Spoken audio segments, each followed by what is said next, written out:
Kami dari kelompok 1 ingin mempresentasikan hasil diskusi kelompok kami yang bertema Riau menyerang Portugis. Saya Nola, Saya Najla, saya Olivia, saya Nafisa, saya Natalia, Saya Radit, saya Madil. Riau menyerang Portugis. Portugis di bawah perintah Alexander IV cepat mengambil langkah menuju Malaka tanpa hambatan. Berarti karena memang memiliki kekuatan laut besar saat itu. Tahun 1509, Portugis pada gilirannya menyerang Malaka. 1511 bukan sebagai suatu kebetulan, sebagai balas dendam, tapi memang sudah direncanakan sejak awal untuk menguasai kawasan Asia Tenggara yang mereka kenal sebagai kawasan yang kaya dengan rempah-rempah. Tak pelak lagi Nusantara memasuki suatu babak lain, yakni kolonialisasi bangsa asing. Sampai berabad-abad kemudian antara lain ditandai kemerdekaan Indonesia 17 Agustus 1945. meskipun Malaka jatuh, Portugis tidak bisa lebih leluasa untuk mengendalikan kawasan ini sebab Malaka dan daerah-daerah kekuasaannya tidak tinggal diam. Sultan Mahmud menyingkir ke Bintan dan Kampar sambil terus mengelorakan perjuangan mempertahankan bangsa. Tetapi bahaya yang lebih menekan lagi pada mulanya terletak pada masalah sendiri. Di kenegaraan di sana Malaka Portugis dalam keadaan mempertahankan diri. Boleh dikatakan, penduduk di kawasan yang dinamakan Riau sekarang ini merupakan orang awal yang menyerang Portugis di Malaka. Negeri tetangganya belum tertundukkan.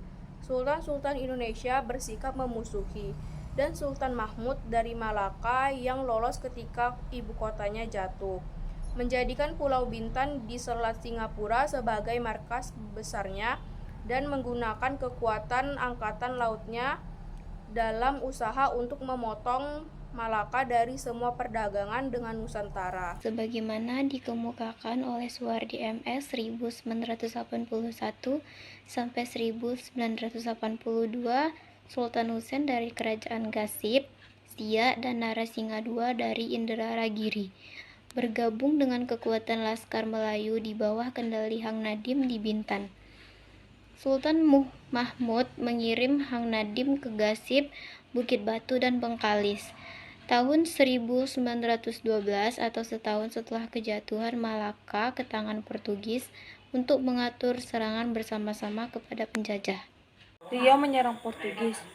Hanya dalam hitungan bulan, bukan saja Gasib, Bukit Batu, dan Senggoro juga bergabung menjadi satu kekuatan dari pesisir Riau.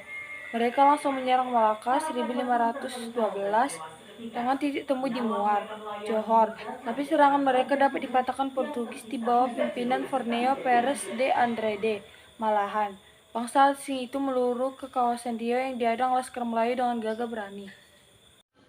Hal ini membuat Portugis balik kanan, meninggalkan kawasan Riau dengan tangan hampa. Sebaliknya, pasukan dari berbagai tempat di Riau, pesisir tersebut melanjutkan serangan pada tahun 1516 atau 4 tahun setelah serangan pertama tadi, yang juga berakhir dengan kegagalan.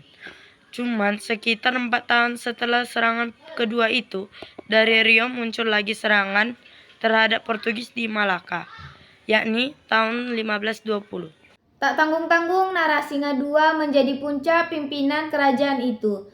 Langsung memimpin rakyatnya mengusir Portugis dari Malaka. Pusat kerajaan itu segera dikepung, diiringi dengan perang sosok atau satu persatu antara laskar. Korban berjatuhan di antara kedua belah pihak.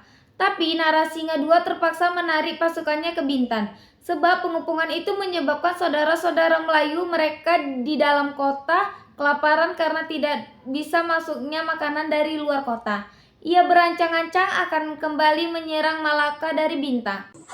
Meskipun tidak langsung, setelah pengepungan tersebut, Narasinga II senantiasa mengirimkan pasukan untuk memperkuat Laskar Melayu di Bintan.